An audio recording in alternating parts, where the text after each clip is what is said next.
Welcome again to Code Jumper. Take it away, Jim. Thanks, Leanne. As we kick off, do we need to throw out an opening code verbally? I did that. We're good to go. Thanks. All right. My name is Jim Sullivan, and I am a member of the APH team. And I'd like to say thank you for joining us today, and looking forward to Robin joining us to share some information about Code Jumper. As far as an outline goes for today, we're going to start with introductions. We'll do some learning objectives. Robin will go through the presentation and we'll wrap up with some questions. Throughout the course of the presentation, we do encourage you to put your questions into the chat, and we will present 3 different poll questions throughout the course of the next 60 minutes. So our objective would be to wrap up just before 1 o'clock Eastern Standard Time. So once again, thank you for joining us. Just a quick reminder that this is Mantis Week at APH. We are rolling out Mantis through different social media channels. Hopefully you've seen some of the brilliant work that our marketing team has done. If you haven't, make your way out to YouTube, for instance, and just search for Mantis, and you'll find some great resources and information about that product, which is a 40-cell refreshable Braille display with a QWERTY keyboard that provides a Braille terminal option for accessing devices like your iPhone or iPad or your computer with a tool like JAWS. There's an editing program built into it, a book reader for access to Bookshare, as well as NFB Newsline, and a calculator. Our objectives for today, the participants, you that is, will learn 3 benefits of an inclusive coding program. You, the participant, will identify at least 3 components of Code Jumper, a hands-on physical coding language for students 7 to 11 years old. And finally, you, the participant, will identify at least 3 STEM career paths for persons with disabilities. So joining us from out on the left coast or the west coast is Robin Lowell. She's with I2E. She's a TVI and a senior accessibility manager. And at this particular point in time, I'm going to stop sharing and I'm going to ask Robin to take over. Welcome. Thank you. All right, so I'm going to start by sharing my screen, picking the right one. All right, there we go. And share. Okay, fantastic. So, well, welcome everybody. I'd also like to start by telling you a little bit about myself. My name is Robin Lowell, and I have been a TVI for 15 years plus, and I've worked in all different areas in residential, itinerant, classroom, all across the board. But in this climate, one thing that I've really worked on a lot is that's really important is that distance learning using technology. I was a high school math teacher at Washington State School for the Blind, where I was at the distance and kids were at school, plus 5 other states on the West Coast. So I have experienced all this distance learning in a math setting and technology and all these different things. So during this Code Jumper, I'll tell some great stories of my time there that are appropriate. And so I'd like to just kind of jump in and talk about Code Jumper a little bit. So Code Jumper is a physical coding language that was designed by Microsoft and was given to APH to really finish creating the product to get ready for market, and is in charge of selling it and making it the amazing product that it is. So, but let's start with the behind the scenes of Code Jumper.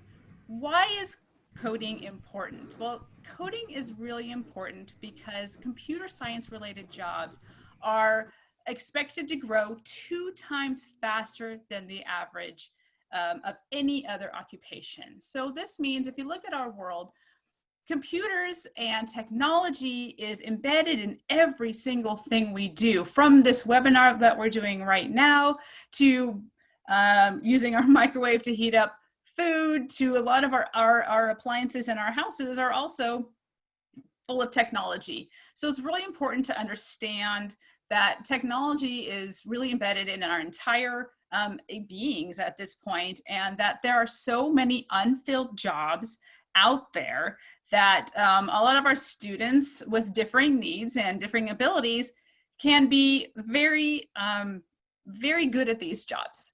So the other thing is that the supply is decreasing. So only 2.5% of all undergraduate degrees are awarded in computer science.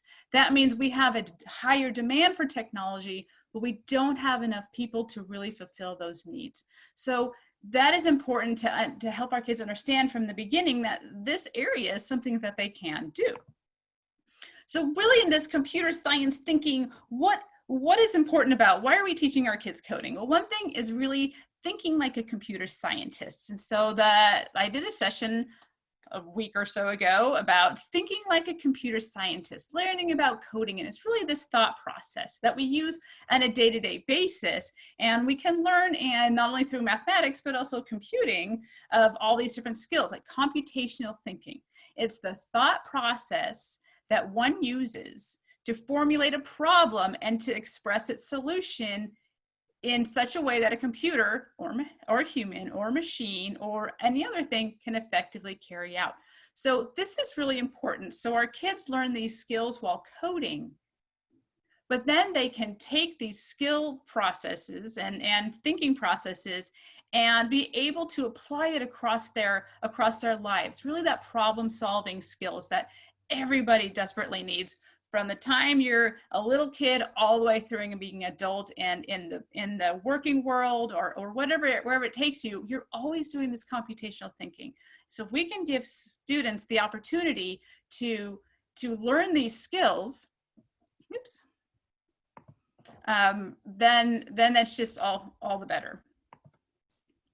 So let's talk about these core practices of computer science. So really, what is computer science and what are we teaching our kids? So there's 7 different areas that CodeJumper helps with. Fostering an inclusive computing culture. And this one, to me, in this setting, is really the most important one. And we'll talk more about with CodeJumper what actually an inclusive computing culture looks like. But it's really having everybody being able to access and engage in the computing experience, regardless of ability. So collaborating around computing, again, thinking about the collaboration and being able to problem solve and use computational thinking. Recognizing and defining computational problems, again, that thought process. Developing and using abstractions. So this one is really challenging. So really taking these concrete ideas, or sorry, the other way around. So taking these abstract ideas and being able to process them and make them more concrete, just to be able to understand, and being able to use these abstractions and these abstract thinking.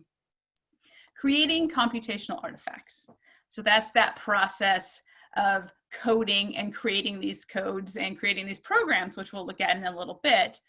Testing and refining computational artifacts. This is really important, this testing and refining. And that's a lot that we do across the board in education, helping our students go through the process and figure out what's working, what's not, that whole idea of debugging, figuring out what's wrong and then fixing it, and then communicating about computing, being able to talk the language, being able to communicate what's happening in the computing world. So why is CodeJumper so important? So we're looking at all those different areas. CodeJumper is really important because it's this opportunity to have an inclusive coding experience. So I've had the opportunity to use CodeJumper in multiple classrooms with multiple ages and kids and students with visual impairments and students without visual impairments. And it's an opportunity to really work together. So on the screen, what I have is a picture of Microbit, which is a really great block coding program, and also a picture of Scratch, which also is a really great block coding program. But block coding, it's all drag and drop. So you drag these little puzzle pieces, they look like puzzle pieces, and you drop them to create your code to tell your character or your program what to do. But it's very, very visual. So the problem with this is that our students with visual impairments cannot fully participate. They can help with the planning. So we want the kitty in Scratch to jump over this tree, and they're like, yes, that's great. We really want to see that. But our students with visual impairment may not be able to participate in the creation, just the thought process, or be able to see the outcome. So being able to participate in the creation, or the thought process, the planning, the creation, and then the outcome is so important for all of our students. And so that's where Code Jumper really comes in. So this slide, I have a great picture of a student standing in front of Code Jumper. And what I love about this picture is on the whiteboard behind the students in the classroom, it says, "I will." And this really lends itself this idea that, yes, I can code, I will code. And I've had the opportunity to talk to multiple, not only engineers, but students of mine who have graduated and gone on to college. And I had the opportunity to talk to a Microsoft engineer and who is low vision, and he got very choked up because he said, had I had something like this as a child, I would have been able to learn much earlier that, yes, I can code. Yes, STEM and computer science is for me. And I talked to another engineer coder down in Florida, and it was the same reaction. He said, had I had an opportunity to have an inclusive coding experience with my peers, I would have learned at a much younger age that this was for me. And this is where I wanted to spend my time in my life. And he said that, you know, and a lot of kids being told no or not all the way, it's much harder to change that thinking. To really change that thinking of this is for me than it is to have that idea that, yes, this is for me from the beginning. So it's really this experience that all kids need to have about coding and STEM, and learning from that young age that, yes, this is something that I can do in my life, and that this is something I want to spend my time on. Actually, before I do that, one last story, and this is really important. So I had a student who was in my distance math class, and so we used all this fun technology, and this was way back in the 2009s, and I got an email from him right when all this change happened and we went to online learning. And this is really important because this really solidifies this idea that the younger we get kids involved in technology and coding and these computational thinking process, actually it carries them through all the way through their high school years, college years, and into the working world. He sent me a note that said, I owe you a big thank you. He said, your classes in high school were good prep for this insanity, as he says, and learning an entirely new structure for learning. I'm watching people around me lose their minds on this online format, but it turns out all that work we did in school was good training for this. So yes, that it does have a really big impact on our students learning these things at a younger age to be able to carry them through. Okay, so I'm not going to read everything on the slide. So this PowerPoint presentation is available for everybody, but it's teaching coding for the non-techie teacher. So coding can be a very scary thing. You're like, I don't know anything about computer science. I don't know what I'm doing. I don't know how to teach computer science. Code Jumper is different. And we'll go into exactly all the details of it. So you'll see what I mean in a minute. You don't have to have coding background. What I love about this is you really have the opportunity to learn how to code right alongside your students, which is really fun because as a teacher, you know, when the kids can teach you something, they feel pretty special. So the kids really jump in and they're like, this makes sense to me. And they start putting pods together and everything. And they really it starts to make sense to them, and they start teaching the teacher and helping them. So when you're going through the curriculum, when you're going through all the programs, the kids love that you're learning right alongside of them. And we're going to go into the curriculum, but the curriculum has been designed for teachers with very little experience in the coding area. So there's step-by-step instructions. There's all these opportunities to learn about all the vocabulary and how to do things, and there's videos. So the learning curve is not as steep as you would think. So, and it's really this idea of teaching coding in a multimodal way. Coding is Code Jumper is auditory, it's visual, it's tactile. So you can really literally dig in and figure out what the best way for you to learn would be. Okay, so we're going to go into the curriculum and talk a little bit about the curriculum, and then we're going to dive into Code Jumper. So the curriculum is really broken down into two different sections. We have our primary lessons, computer systems, sequence and algorithm, parameters, threads, debugging, loops and sequence, and decomposition. And then moving on to the advanced lessons like constants, selection and conditions, selection and random, variables, counters, nested loops, networks, topologies, protocols, binary numbers, and Boolean logic.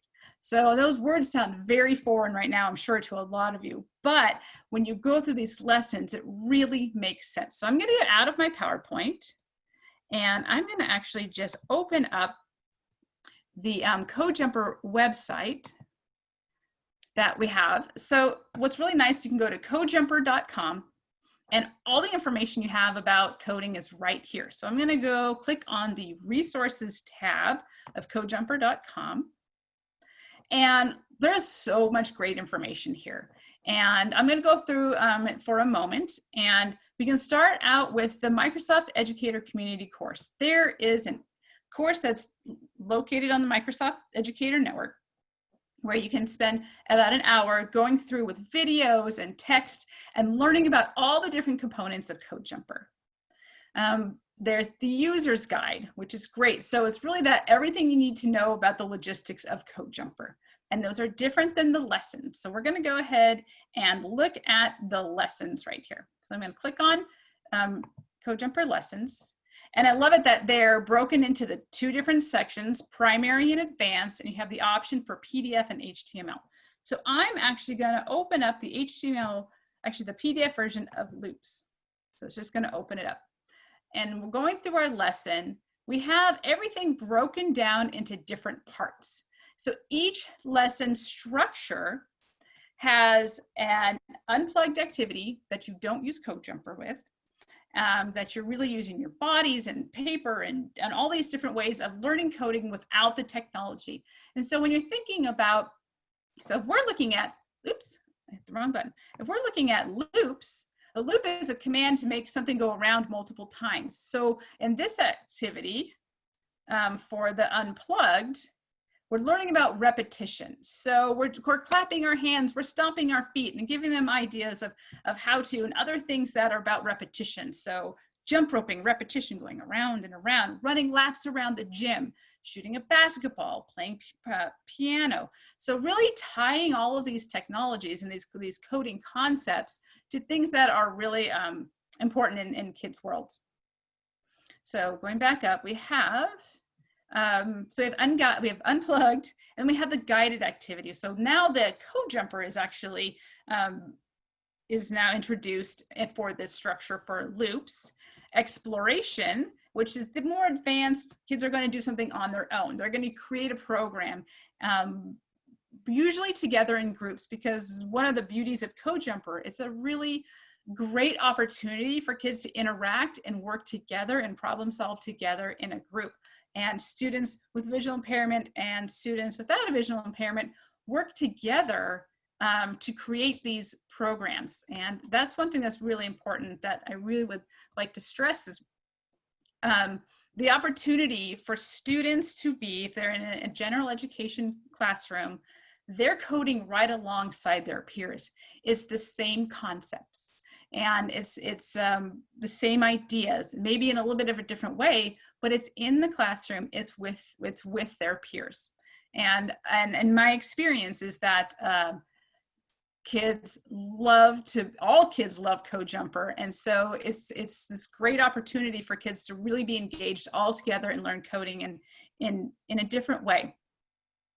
So as each lesson is set up in the same kind of format, so the formatting is all the same, so that way it just is really easy and has very specific instructions, step by step, of how to do these lessons. Of course, there's always room to personalize it for your classroom and for your student, which is encouraged, and I think it's a really fantastic way for kids to be engaged. And one thing about Code Jumper, when you take the pods off, you don't save that information. So all throughout all of these lessons, we have introduced the idea of the computer science journal. So in the journal, students have the opportunity to write or draw or record. The journal is not a paper format. The journal is whatever format works for your student, where they record all their information of what they're learning. So you do get data about what they're learning and all that information, and do assessments from there. And all right, so I'm going to go back. So that's really how the lessons are all set up. But I talked about assessments. And so where are the assessments? While you're doing that, I actually want to ask the group. Oh, yes, thank you. A question I would like to ask all of you in a poll. In your opinion, what is the most challenging thing facing vision professionals who are teaching or helping exceptional students access STEM materials in the classroom? Is it the lack of access to accessible content, the lack of understanding of content, or lack of time to learn the content, or other? If you click other, will you put your other in the chat? And if you can't access the polls, please feel free to put your comment in the chat. So lack of access to accessible content, lack of understanding of content, lack of time to learn the content, or other. I do have a few people in there going all of them, all of them. So there are other, right? all of them. But the word is most. So you got to look at the question. The word is most challenging, most challenging. So let's see. And Robin, if you will unshare and then reshare your screen. We have a few people that have indicated that they're not seeing anything but you. Not that they probably love to see your face, but they would I like know, but no, and that's not what we want to see here. Okay, so I am going to end the poll and see what you said. Okay, so 44% said it is the lack of access to accessible content. That is the holdup. 25% lack of time to learn it. 19% lack of understanding. And then, of course, we have those few others that wanted all of them and couldn't pick all of them. So thank you so much. Very good to hear. We did have a few questions. One was, do you have an ideal number of students per Code Jumper set? Yes, that's a great question. So we really like to say, so I've used up to 6, but the ideal maximum number is 4. But the perfect number is 3. We found really because it's that opportunity for everybody to get their hands on. And because some kids are pulling the pods, some kids are plugging things in, one kid's looking at the screen or listening to it and reading the code. But yeah, 3 is ideal. Okay, thank you. Yeah, great. Okay, and then I'm going to reshare. Yep. And screen 1. Okay, so assessments. Oh, that's right. Click the share button. The assessments are in their own little tab. And what I really like about these assessments is that everything is in a rubric. So you can really easily, we'll go back down here. There's a rubric. Oh, actually the rubric is in a different place. The idea for the assessment is really project planning.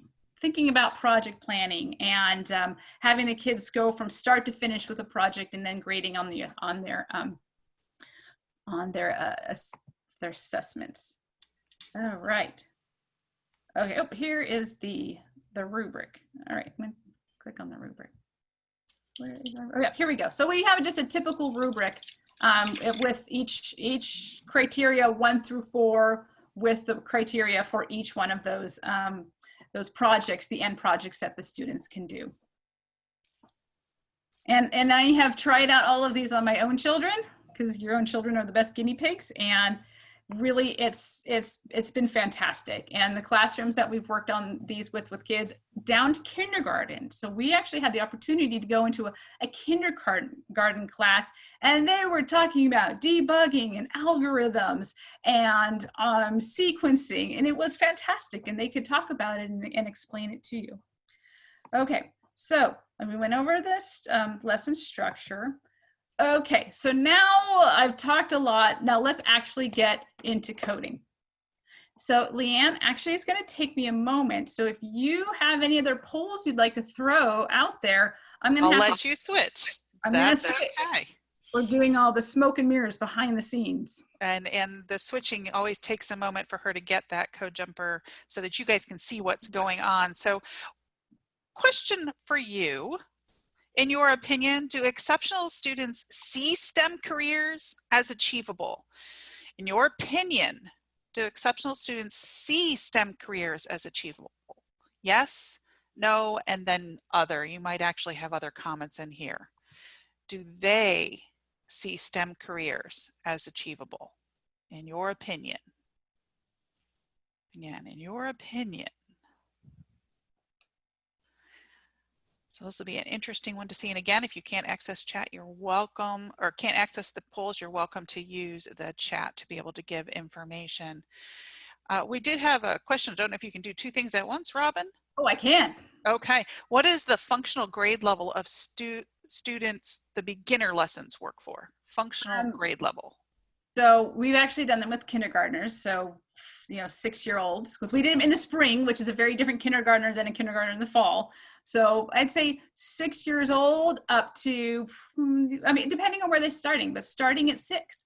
Okay. They can absolutely do that because, it's 6-year-olds can definitely. Good.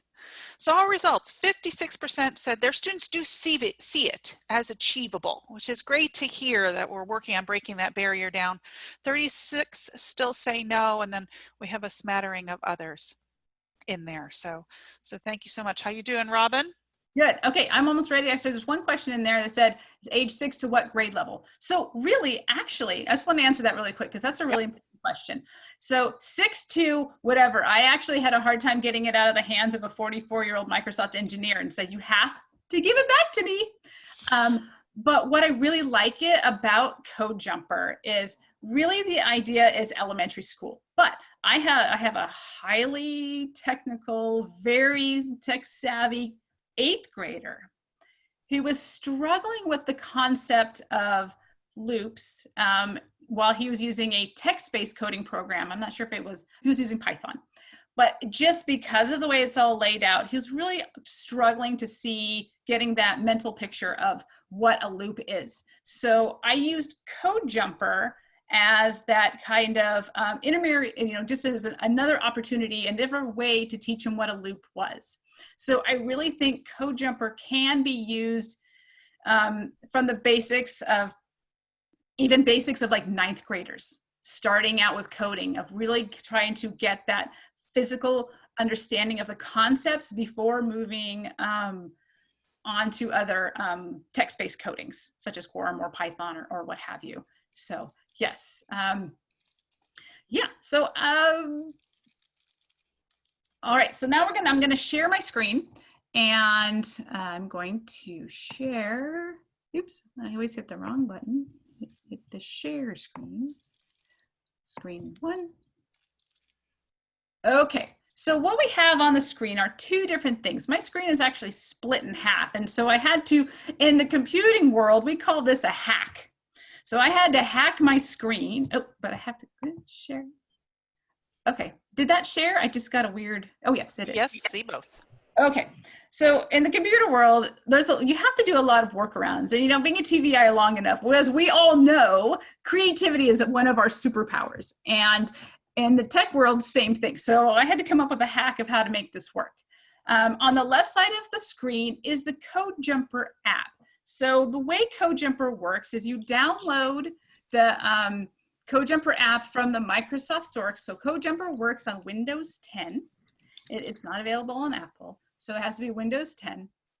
And then you just go to, just type in Code Jumper into the Microsoft Store and download it there. It's free. So now that I've downloaded my app, I actually have to connect it to the hub, but we'll talk about that in a moment. But on the right side of my screen, I have a document camera that I have over the top of the Code Jumper kits.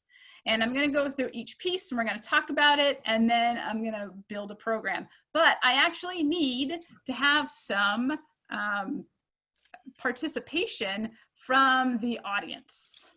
So Leanne, would you mind being my lovely Vanna White and helping me? Of course. Thank you. Okay, so let's get started. So let's talk about the app. The app connects to our hub, and we'll go over that via Bluetooth. And so we have the opportunity that lets us know that it's been connected. We have the sound options, information. We can play our code here, read our code, stop. And in encoding, when you have code coming out of different, you can have simultaneous codes. And codes are talked about in threads. So you connect one command to a second command to a third command. So we're going to build, the first thing we're going to build is Twinkle, Twinkle, Little Star. So I'm sure many of you have heard of the song Twinkle, Twinkle, Little Star. First, so what's on the screen now is all of my different components that we have for CodeJumper. I have the hub. So the hub is where all the action starts. It's the largest of the pods, and it has a flat side and a really rounded side with all these little ports in them where we can stick our pods into. And on the face of the hub, we have the play button, which plays our code. No code to play. And that just told me we had no code to play because we haven't written any code yet. A stop button and a speaker. So that's our hub. And so it is connected to our app right now. So it's going to play all through my computer when I plug things in into the hub. So what's nice is you can have the sound come out of your computer, so you can use headphones, or you can have it come right out of the CodeJumper hub. So the first kind of pod we have is play. So play is our command. So play is telling us what we're going to be doing. So in this sense, we play sounds. We have two dials. We have a short one that looks kind of like a donut. And when we turn this dial on it, we play different sounds. And then we can change the duration, so how fast it plays. So the first thing I'm going to do is plug it into the hub, and you'll hear a click. Okay, we heard that click. And so now the play pod is turned in. And so I'm going to torture you all with my version of Twinkle, Twinkle, Little Star. And so it's twinkle, twinkle, little star, how I wonder what you are. So the first word that we have is twinkle. So I'm going to turn the sound dial. Ooh, and we heard twinkle, but it sounded really weird. So I'm going to turn the other dial to make the speed slow down. So it's just like a record. If you speed it up, it sounds like Alvin and the Chipmunks. Twinkle, twinkle. Oh, okay, so there's twinkle. So I'm going to go through all of them and see if we know it's twinkle, twinkle, little star. Twinkle, star, little, twinkle, twinkle. Okay, I heard twinkle twice, but what's interesting is they sounded a little bit different. And so this is one of those areas that are built in for debugging.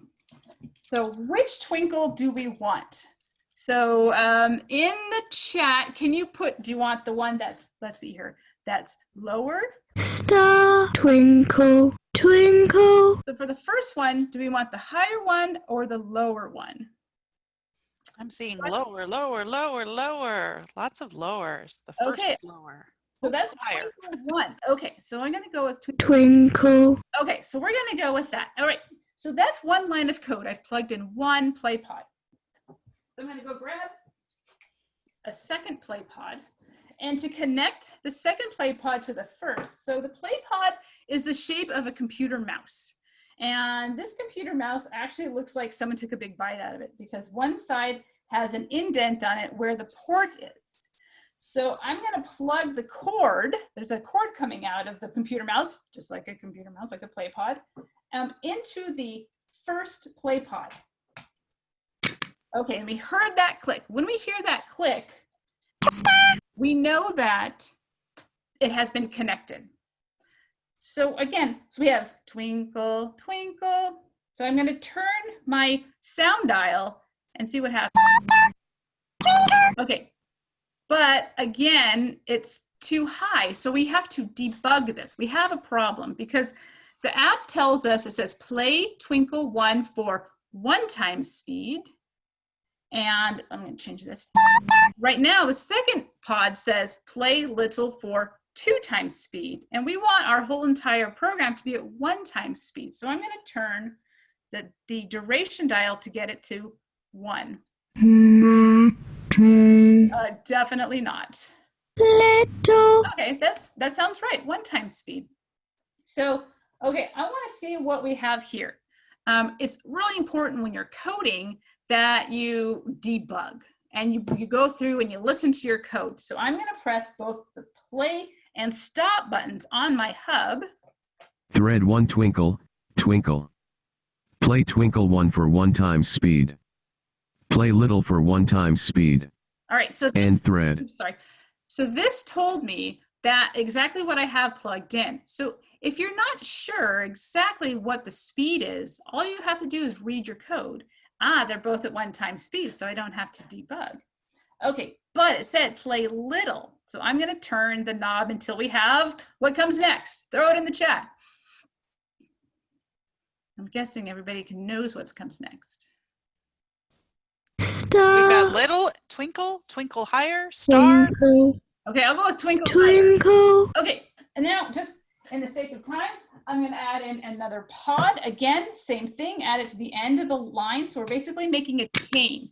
So just down the row. So twinkle, twinkle, and this one needs to be little. So again, I'm going to turn. twinkle, twinkle, little.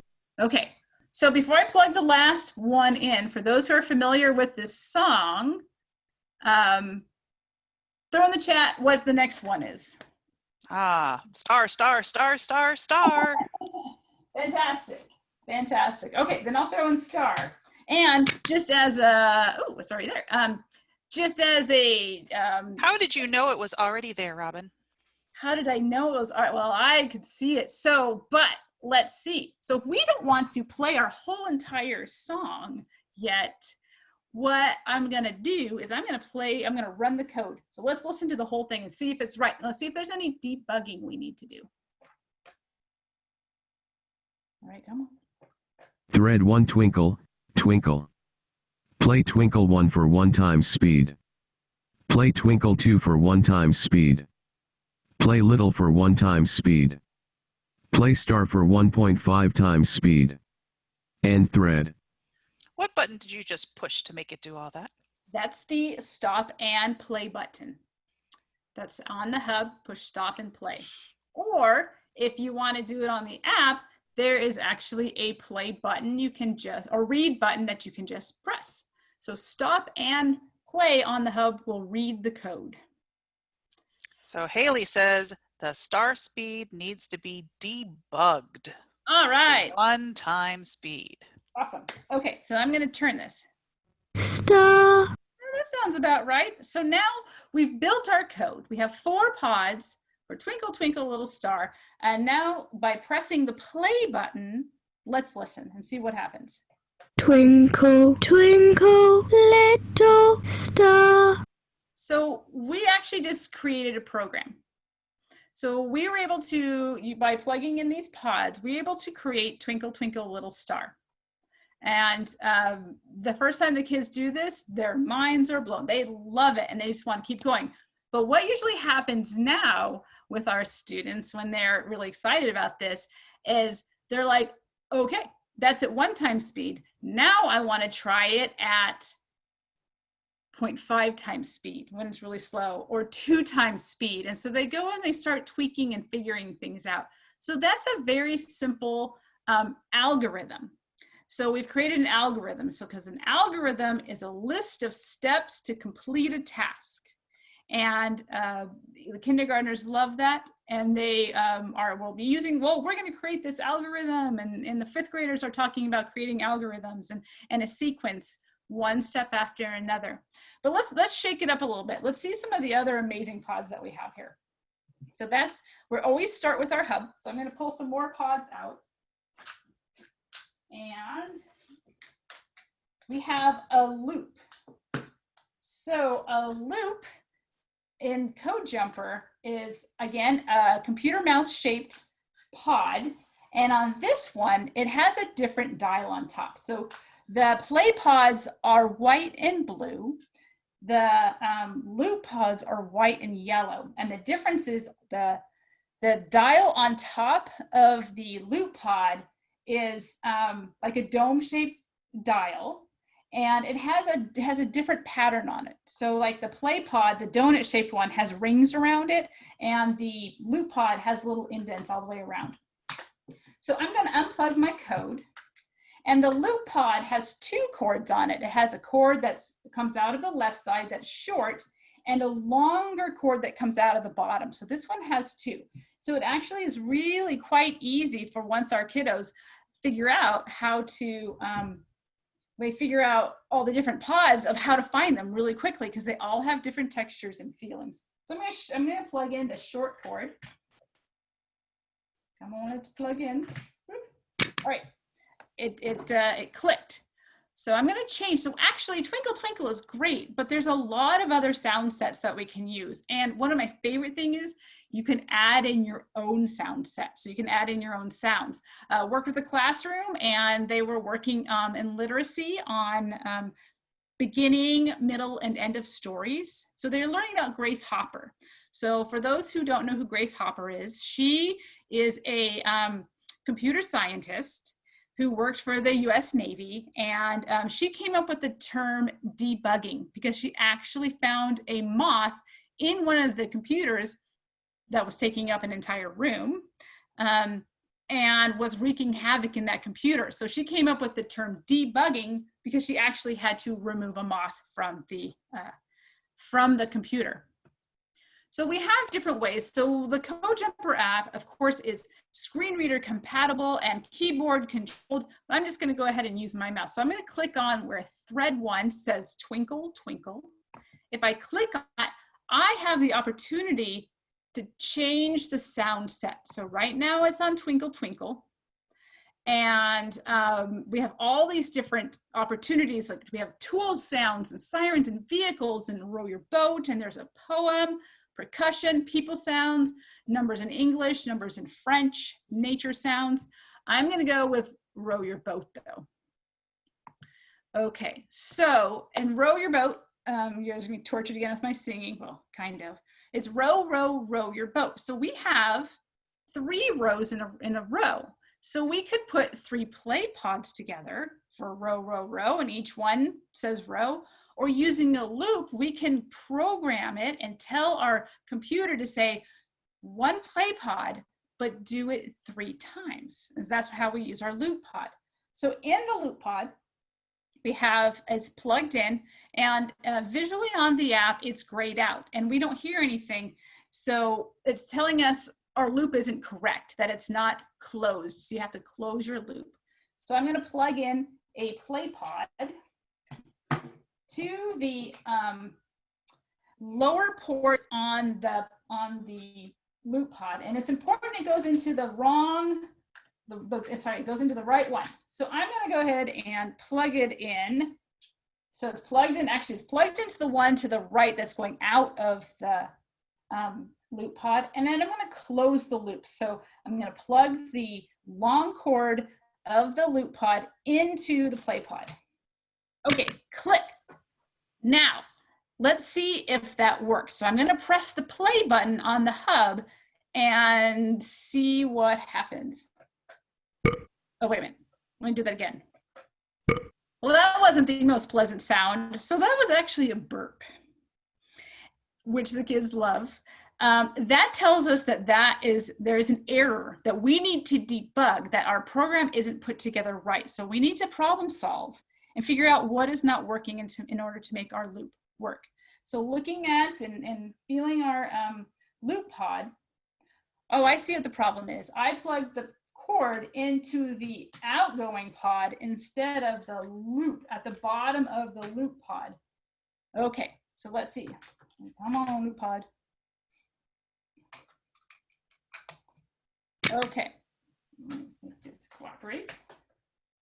Okay, so now we see something very different in the app. I'm going to go ahead and run the code by pressing play and stop and see what happens. Thread 1, row your boat. Loop 7 times. Play merrily 1 for 1 time speed. End loop. End thread. Okay, so we know our loop is happening, but 1, it's the wrong sound, and 2, it's too many times because we need row, row, row. So I'm going to turn the dial on top of the loop pod until we get to row.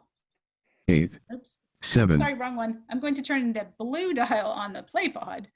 Merrily, merrily, merrily, life is Okay, now row. we have row, but it's saying loop 7 times. We only want it 3. So I'm going to turn the dial on top of the loop pod 6, 5, 4, 3. down to 3. So I'm going to press play and let's just listen to what it says.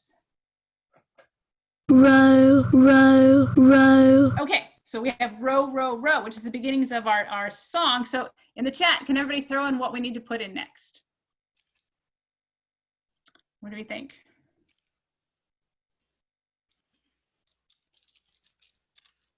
Are we seeing?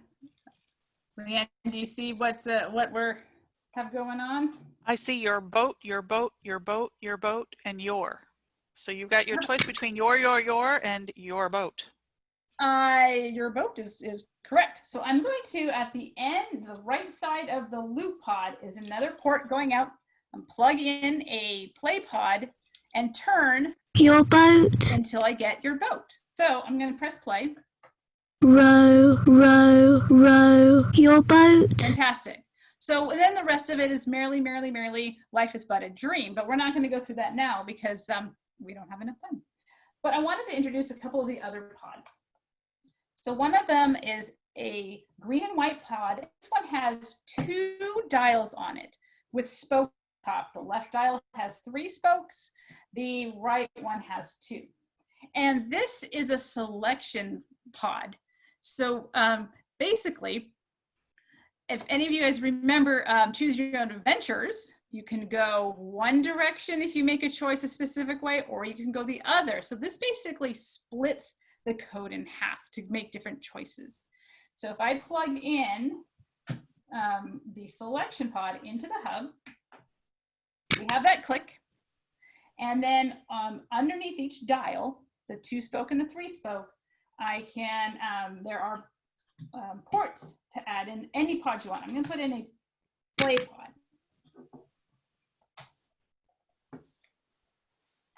So each one has a play pod now.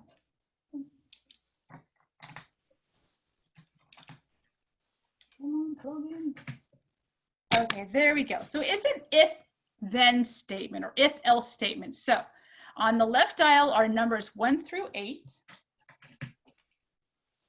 And on the right is also 1 through 8. And the statement says, well, let's plug it. I'm going to go to a different port. Maybe this is. All right, cooperate, technology. So I'm just going to talk this through. So basically, it's an if. The statement is if the first number, like 3, is greater than the second number on the second dial, then like 2, play the first thread, else play the second thread. So kids can really figure out a whole bunch of different computational thinking here. How do I make it play the left pod? How do I make it play the right pod? And thinking about numbers and quantities.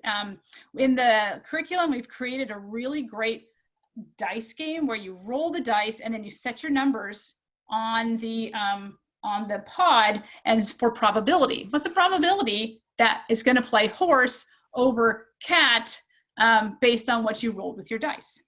So really cool opportunities for that. I'm going to unplug this.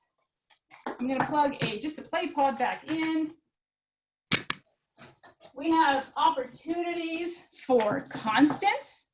So you can plug in a constant, which is the numbers 1 through 8. And to see on what I'm showing on the camera is the top of the plug. So they're purple plugs. So with the plug in at the end and probably about almost an inch tall handle on it. And on the top of each one are raised numbers, just like you'd find on dice, 1 through 8, that you can plug into the top of the different dials.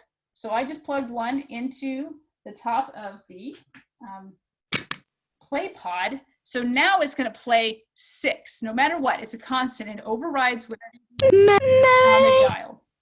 We have options for variables.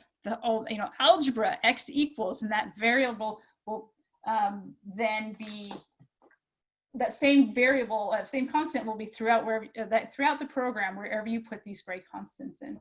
So this is really a very quick overview of what Code Jumper is, how it works, and it's really a fantastic program that I've been able to work with many kids with so far, and they just love it. And like I said, the best part is that the kids are able to connect with their peers and all work together and learn coding in a fantastic way, and really set those beginning coding skills so that when they're ready to move on to text-based coding, they really understand the fundamentals of what the concepts of constants, variables, debugging, loops, selection, if else, all these really high level concepts that you use throughout coding. And I'd like to leave a little bit of time for questions. So, that is definitely something we can do. Though we do have a general question that we would like actually your answers to go directly in the chat, is what do you want to know more about for Code Jumper specifically, and then coding or STEM information? If you can put that in the chat, and we will work on building more webinars to be able to help you. For questions specific to this one, we have had batteries or rechargeable. So okay. Yes, batteries right now. So on the hub, there's the back has a, oops, I'm not showing you. The batteries have a space for batteries, 4 AA's. You can definitely use rechargeables, which I would suggest using rechargeable batteries because, you know, they tend to get left on too. So it's really important to make sure you always have a fresh batteries. Okay. I think the suggestion is that a long string of pods should be arranged in a linear way for the purpose of debugging. It seems that the auditory playback of the code sequence plays faster than one can move along the code in a tactile manner. What has been your experience with students who are blind or low vision? Yes, I agree that we always do them in a linear way just for the sake of the camera. I kind of had them wrapped around. And one thing that we always talk about is tracing the code. So you press play and you have your hand on each one of the pods as you go. And so then when you hear that bug, you leave a hand there and then you move on, and then you can come back to it. Oh, it's the 3rd play pod.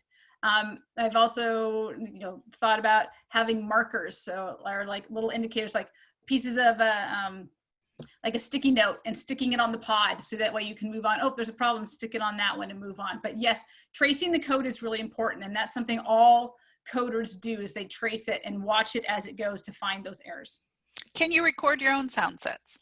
Yes, absolutely. There are so many. I started to talk about Grace Hopper, and what we were doing was the kids recorded the beginning of a story, 2 middles, and then an end, and then you can download them right in there, and that can all be done right in the app. How would you have enough equipment if it's used in a class? So the kits, each kit has 8 play pods, 2 pause pods, and basically everything else we saw there. So in the classroom, there's a whole bunch of different ways you can actually use it in the classroom. Again, it's really this experience of group work and working as a group. So 3 to a kit. So you know, having a whole bunch of kits is amazing, but in a great way, if you only have 1 or 2 kits, is you make it a station, and you make it rotation, where kids are doing other things. They're doing unplugged in one station, they're doing Code Jumper Kit in another station, and then if they're doing computer-based coding as well in a different station. So that's really how you make it accessible for all the kids in the classroom, is having it as a rotation station. Okay, can you build and save the coding that they did? No, you cannot save it. The way that I've been saving code is I do screenshots, but then I also have students journal about what they did, and really work on those skills of writing their code and planning it out, and then being able to recreate it if it's necessary to recreate it. But photographs and screenshots are really the way that we can record the code, or even just doing screen recording so you can hear it too. The question is, how much does each pod hold? I think maybe that's based on recordings instead. I'm not sure. So, no, I know exactly what the question is. Okay. So each pod has up to 8 sound slots in it. So we have different sound categories. So you choose your sound categories, like we did Row, Row Your Boat and Twinkle, Twinkle. But then if you listen to one like nature, where there's just animal sounds, and there's 8 different sounds in that sound set.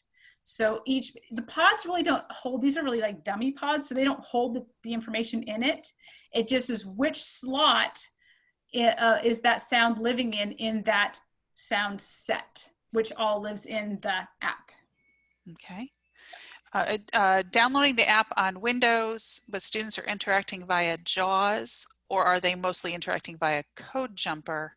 And anything about Mac or iOS? No iOS at this point. And so right now it's all just Windows 10 based. And so if they're interacting with JAWS, yes, they can absolutely. So they interact with JAWS with the app.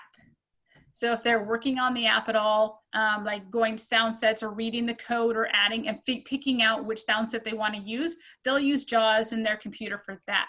For everything else for the coding, it is all done directly on the Code Jumper pods and hub itself. So that's all that physical hands-on.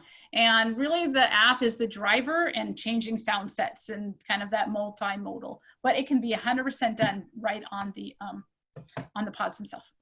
Do you have to have Code Jumper to get started? The kit. Well, the kit.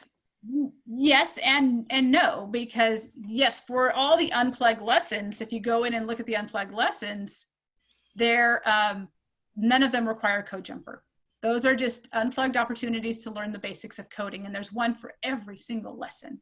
But in order to do the guided and the more advanced, yes, you do need the kit. Okay, I am going to honor everyone's time. I'm going to say thank you so much. We usually stay on a little after to make sure we catch everything. Jim, would you like to wrap us up? Sure, absolutely. So a big thanks to Robin for joining us. Super informative. Thanks to all of you for putting that information into the chat about what you would like more. We hope you'll continue to do that. Do look for a follow-up message with us to a link to the PowerPoint presentation. Hopefully I'll get it right this time. Price for the Code Jumper for quota customers is $7.69. For non-quota customers is $9.99. If you have additional questions, you're more than welcome to reach out to sales@aph.org, and the codejumper.com link that Leanne dropped in the chat is a great resource. So once again, thanks to all of you, and thanks to you, Robin. We hope we'll see you again with us soon. Yes, thank you so much. That was great. Okay, I've stopped the recording. For those of you that need the auditory closing code, the auditory closing code is algorithm.